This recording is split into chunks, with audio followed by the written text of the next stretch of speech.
You know what? Owning a service business and doing sales and quotes and going out and walking properties with customers and giving them prices. I have a euphemism for this as I'm out doing that right now. It's like you're walking along in the desert and you're parched and your lips are cracked and dried and you're starving. You need water so bad you're on the edge of death. Hopefully you're not at that point. You gotta, you know. But there's people running up to you with tall glasses of fresh ice water in the desert. And if you're starving, they got cheeseburgers and fries and French toast and omelets and breakfast. But they're all tainted with rat poison. So it doesn't matter how thirsty you are. If somebody offers you a glass of water that's got rat poison in it, but when you're parched and you're starving, oh, thank you, and you'll drink it down and get sick, and you will suffer the consequences, and it's nobody's fault but your own. And in that very moment, when you're laying on the floor holding your, on the desert sand, holding your throat and choking on the rat poison, but I was so thirsty, and I needed a glass of water. It's not cool for me to say that as a metaphor, because there are actually people in foreign countries who have no choice but to drink nasty water, and my heart goes out to them. That's horrible. But aside from that, I just want to acknowledge that, because you got to be careful what you say. But what I mean is, if somebody offers you a cheeseburger and fries and you're starving, but it's tainted with rat poison, how can you be Bill Nye the Science Guy and inspect everything? No. I know it's a cheeseburger and the sesame seed bun, and I see the medium well burger and the seasoning and the lettuce and the tomato and the mayo and the fries are all golden brown, crispy. But let me analyze this. Let me open the burger up. Let me dig around inside. Let me look at this thing and see if there's no rat poison in it. So imagine that you're thirsty and starving, and there's an entire river of people coming at you, offering you glasses of water, and you have to say no, maybe,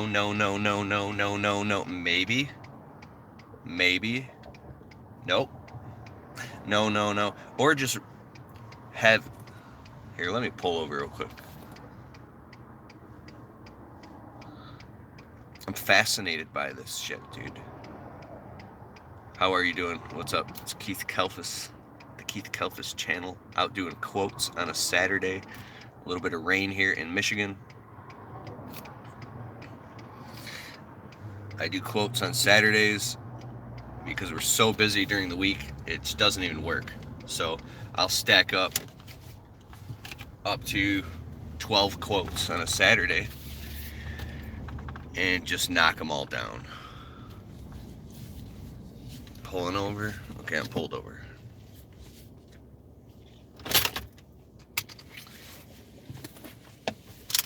I just walked a property with a later. Just drank the water. What's up? Scottish grass cutter, official young fly, Jonathan Doble, Andrews Arboriculture, UK, Zach Berge, hope I said it right, Sherrick Griggs, Who's Yo Daddy Lawn Care, Alan Chith, Jay Horton.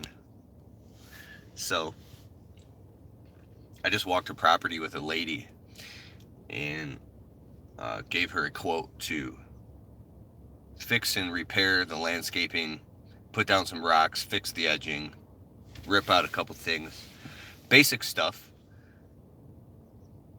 And I was going to give her a quote for $1,400. And I stopped myself and go, wait a second. Did I add the cost of wiggle room, of owner's profit? And then I told her it'd be $2,100. How do you get $2,100 all the way from $1,400? How does Saturday quoting work? The customers wait until Saturday to do the quotes? Absolutely yes. If they can't wait, then I can't give them a quote. They say, well, can you do Thursday? Sorry, I can't. What level are you at in your business? Do you run out and do quotes at night? because I was going out doing quotes at work and coming home at 10 p.m. and I started putting my marriage on the rocks. So I'm learning for myself, you could do whatever you want. I'm not saying I'm right, but by batching tasks, doing all the administrative and bookkeeping and billing and bank accounting stuff and all that and paying bills and on Monday. Saturdays, doing all the quotes on Saturday, right? Stuff like that.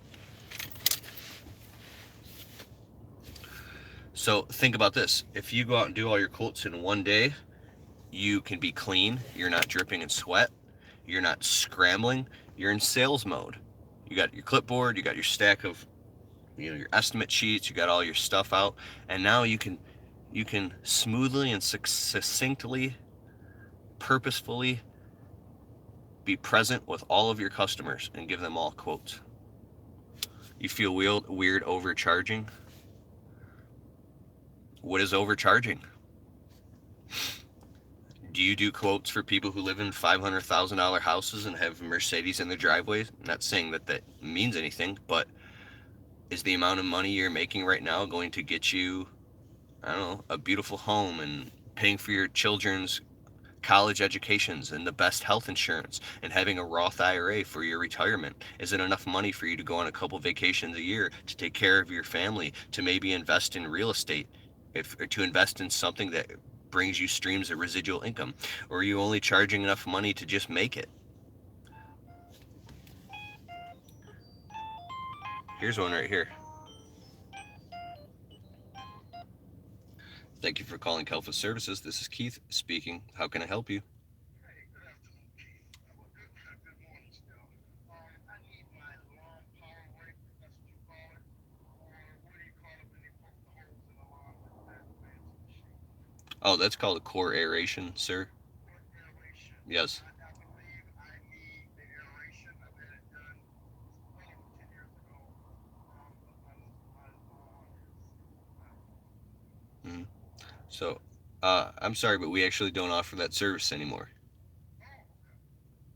All right. Well, Mm-hmm. thank you very much then, man. Thank you. Goodbye. So sometimes a customer calls, and as soon as they speak, you can instantly tell. Even if it sounds like a steak with red skinned potatoes, with some steak seasoning down and some asparagus, a beautiful organic green salad. What kind of dressing do you like? Balsamic vinaigrette dog. Oh shit! Oh my god! With a glass of red wine. It's rat poison. I think that we know it's rat poison, but we do it anyways. Why do we do it? Do we like the abuse? Do we like to abuse ourselves?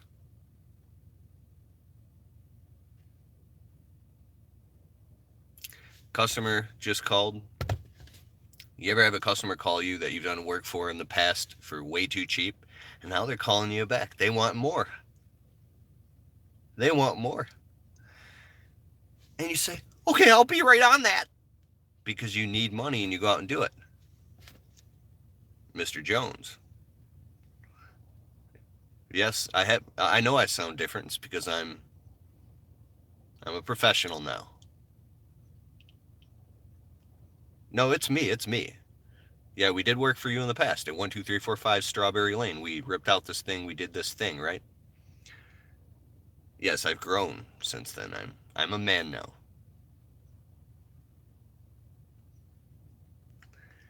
Yeah. Okay. Well, before I go and take a look at the property, I just want to let you know that we have a $700 minimum to even show up. Yes, things have changed. We almost went out of business. Yes. Well, to put it back then, I was barely paying taxes and I was crying in front of my accountant. I almost lost my business and I almost lost my marriage, Mr. Jones, because I was a little bitch and I was doing it for too cheap. And I know that you knew that, but you weren't about to say anything just yet. Yeah, I don't apologize. It's a $700 minimum to show up. What'd you say, Mr. Mr. Jones? Mr. Jones hung up.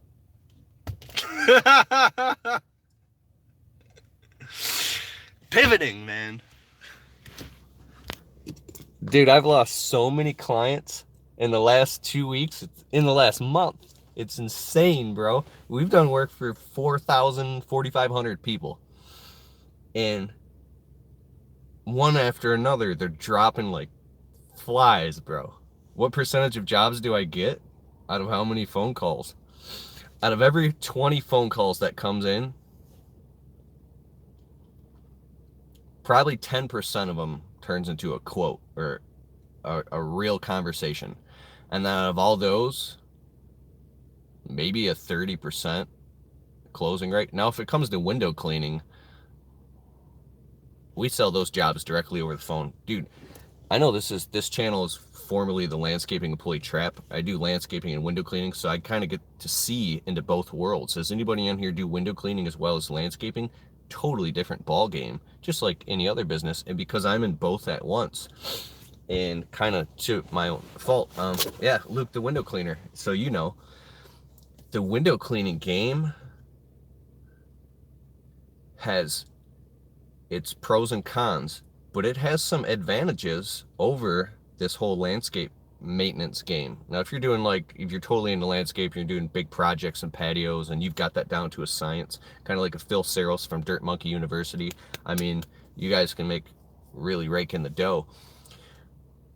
Landscaping has usually bigger ticket price jobs, you know, $4,000, $5,000, $10,000 whole landscape installs, but there's so many different variables involved.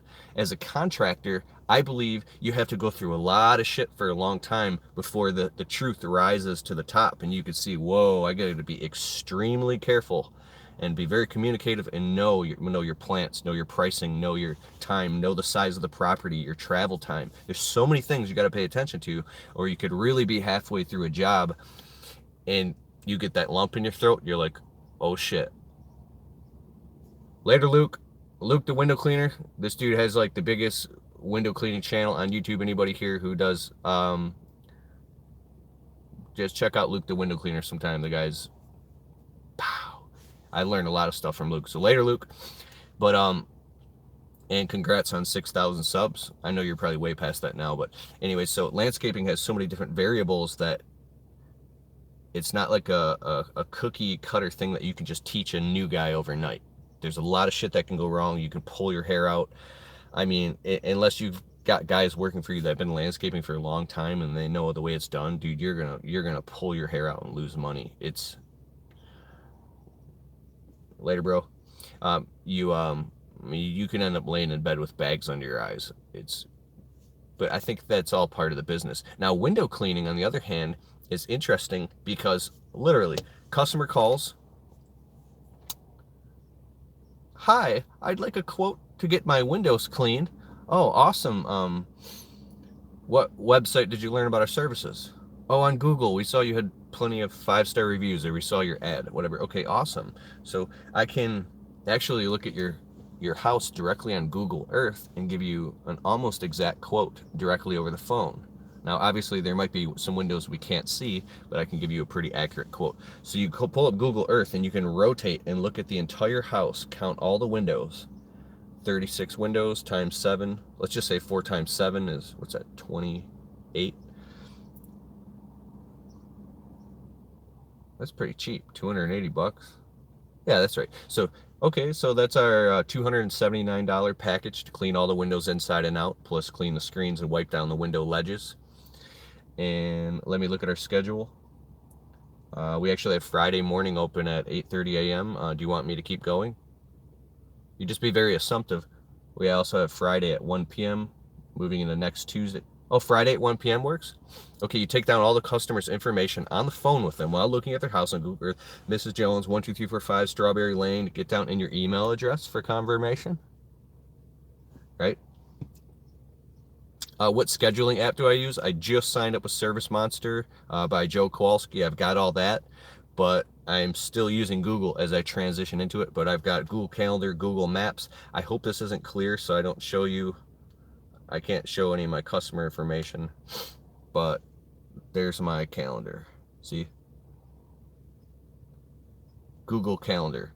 Everything, pow, pow, pow, pow, pow. You can use different colors. Like I use green for landscaping, dark green for anything money related, blue for window cleaning, magenta for personal family events, and it's all in here down to like the hour. And I live and breathe off of Google Calendar, which now I'm see is sinking into Service Monster. But anyways, you sell and book and close the job over the phone. Okay, Mrs. Jones, we'll be there Friday at 9:30, 8:30 a.m. Please move any furniture, precious knickknacks, or precious items away from the windows. Open all the blinds. We'll take care of everything else, and it'll take approximately 2 hours, and we'll be there. You can say we need to hold your credit card information. You could do all types of stuff, but the needless to say, you sell and book and close the job over the phone. The customer has it in their calendar. You literally show up at 8:30 in the morning on Friday and do the job. You do the job, you get paid credit card or a check or cash right on the spot. You leave and go to the next job.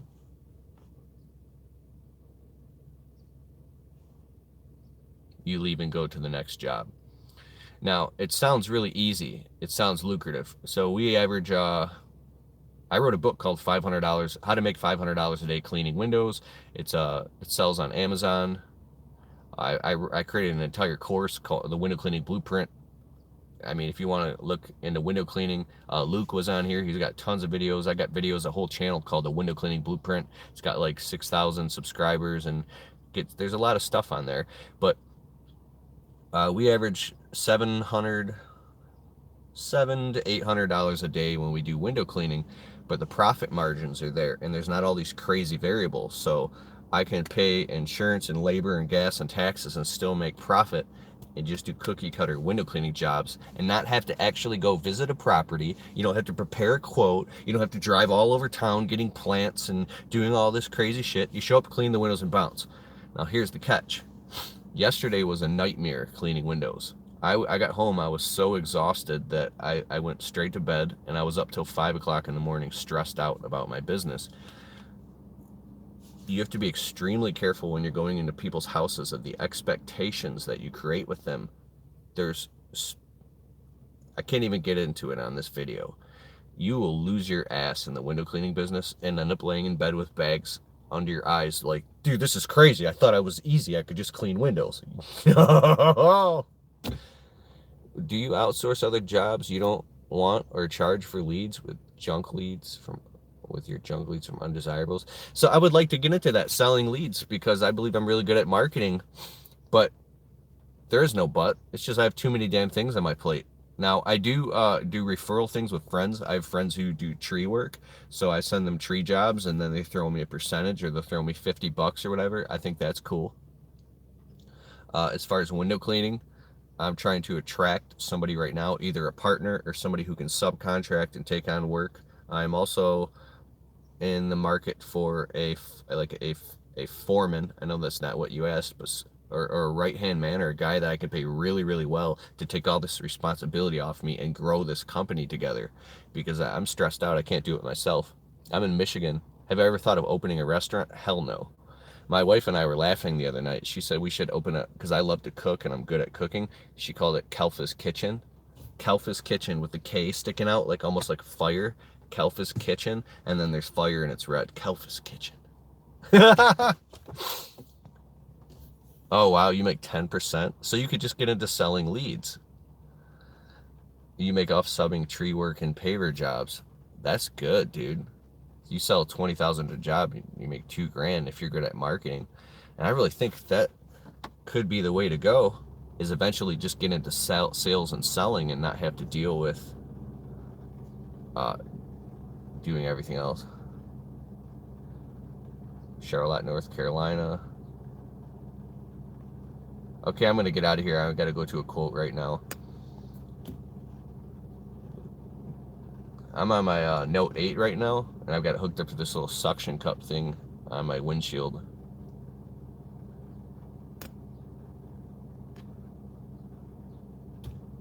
$50% markup. Yep.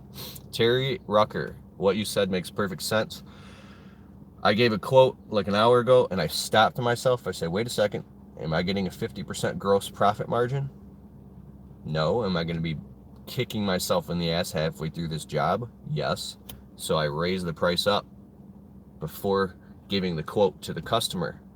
And it doesn't matter how the customer feels or what the customer thinks, because if you're not making the profit margins that you need so you're happy running your business, and so you can run a legitimate business, and so you can either grow your business or start to get the things you want out of life, you're just going to be miserable in 5 years still doing the same shit, banging your head against the wall, out in the desert, drinking poisonous water and not knowing why.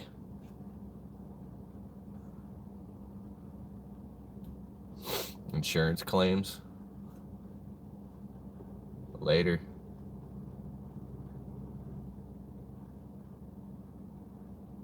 I'm reading all the comments right now.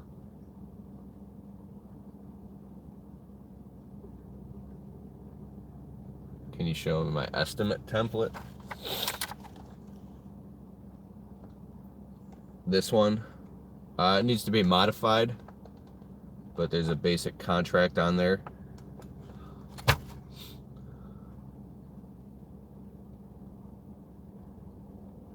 Idaho. Andres Gonzalez, what's up? TJ Hensley, Shoemaker 904, Alex Cabral, Teresa. What are my thoughts on women in the business? I think it's awesome. You can use it to your advantage. Clay W, Beast Mode. Pat Dundee, what's up, Pat? How many workers do you have, bro? Go from anywhere from all the way down to 1 all the way up to 6. Florida people don't like to spend. This could be a generalization. Why is there big ass mansions and huge houses in Florida with, multi 5-figure landscapes going on? I'm beginning to learn, man, that a lot of the shit that we tell ourselves is all in our own head, and we tell ourselves bullshit stories, so then we feel like we could be off the hook and not responsible for the results that we're manifesting into this reality. Because I know that I've been in this business 7 years and I'm not where I want to be yet, and I'm very grateful, but also frustrated, because there's some truths that the truth is the truth, right? I think that doing what your life's purpose is as well, versus, oh, you should go do it because it's good money. So what does that lead to? Just more of the same. If it's aligned with your life's purpose, I think that's what's most important. No, I don't install pavers because I hate doing it. Jordan Anderson. All right, I'm out of here. Later.